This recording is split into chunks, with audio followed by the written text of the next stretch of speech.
Welcome to சுடுதண்ணி. இன்னைக்கு நம்ம வீடியோவில் நல்ல சாஃப்ட் அண்ட் ஜூஸியான ஒரு கேரளா ஸ்வீட் தான் பார்க்க போகிறோம். பனானா மால்புவா எப்படி பண்ணுறதுன்னு பார்க்கலாம். இது குக் வித் கோமாலியில் அஸ்வின் பண்ண ஒரு ரெசிபி. இது பண்ணுறது ரொம்ப ரொம்ப ஈஸி. இதோட இன்க்ரீடியன்ஸை நான் டிஸ்கிரிப்ஷன் பாக்ஸில் கொடுக்குறேன். இப்போ வாங்க சேர்ந்து சமைக்கலாம். இதுக்கு முதல்ல நான் 2 வாழைப்பழம் எடுத்திருக்கேன். நீங்கள் எந்த வாழைப்பழம் வேணாலும் யூஸ் பண்ணிக்கோங்க, ஆனால் நல்லா பழுத்த பழமாக யூஸ் பண்ணிக்கோங்க. அதை இந்த மாதிரி கட் பண்ணி ஒரு மிக்சியில் போட்டுக்கலாம். இது கூட ஒரு 2 டேபிள் ஸ்பூன் பால் சேர்த்துக்கோங்க. சேர்த்துட்டு இதை நல்லா அரைச்சிடலாம். இந்த மாதிரி அரைச்சதுக்கு அப்புறமா இதில் ஒரு 1/4 கப் மைதா சேர்த்துக்கோங்க. நீங்கள் மைதா இல்லாட்டி கோதுமை எது வேணாலும் யூஸ் பண்ணலாம். இதோட 1 டேபிள் ஸ்பூன் ஃப்ரெஷ் க்ரீம் சேர்த்துக்கலாம். 1/4 டீஸ்பூன் ஏலக்காய் தூள் சேர்த்துக்கிறேன். இதை நல்லா பீட் பண்ணிடுங்க. எல்லாம் ஒன்றோட ஒன்று நல்லா மிக்ஸ் ஆகணும்.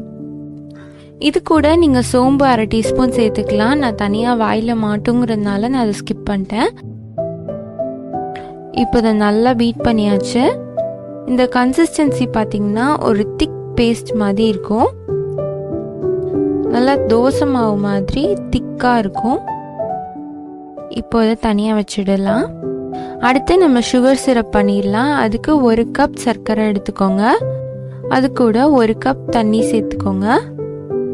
இதை நல்லா கொதிக்க வச்சிடலாம்.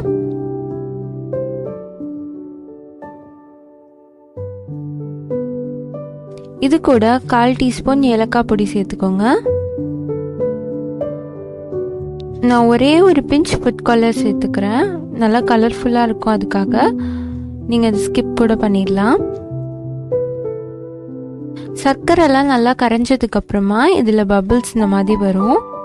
கொஞ்ச நேரம் கழிச்சு இதை தொட்டு பார்த்தீங்கன்னா நல்லா பிசு பிசுன்னு இருக்கும். இதுதான் கரெக்டான கன்சிஸ்டன்சி. இப்போ நம்ம அடுப்பை ஆஃப் பண்ணிடலாம். அடுத்து நம்ம இந்த மாவை எண்ணெயில் ஃப்ரை பண்ண போகிறோம். ஒரு குழிக்கரண்டியில் எடுத்து இந்த மாதிரி ஊற்றிக்கோங்க. டக்குன்னு எல்லா மாவையும் ஊற்றிடுங்க. கொஞ்சம் கொஞ்சமாக ஊற்றினீங்கன்னா அது லேயராக வந்துடும்.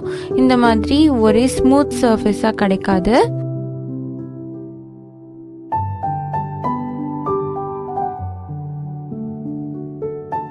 இந்த மாதிரி 2 சைடும் திருப்பி போட்டுக்கோங்க. நீங்கள் கரெக்டான பதத்தில் கலந்துருந்தீங்கன்னா இந்த மாதிரி புஷ்ஷுன்னு மிதக்கும், கீழெல்லாம் ஒட்டாது, கரெக்டாக வரும்.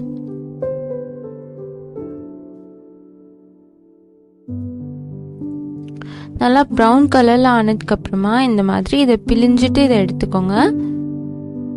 எக்ஸ்ட்ரா ஆயிலெலாம் இதில் வந்துடும்.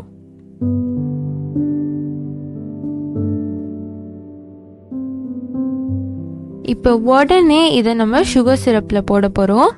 சுகர் சிரப் கொஞ்சமாக வார்மாக இருக்கிற மாதிரி பார்த்துக்கோங்க. கொஞ்சம் வெதுப்பாக இருக்கணும். அப்போ தான் உங்களுக்கு உள்ளே நல்லா ஜீரா இறங்கும். இதை ஒரு 2 நிமிஷம் மட்டும் இதுக்குள்ளே முக்கிட்டு எடுத்துடலாம். 2 சைடும் நல்லா திருப்பி போட்டுக்கோங்க.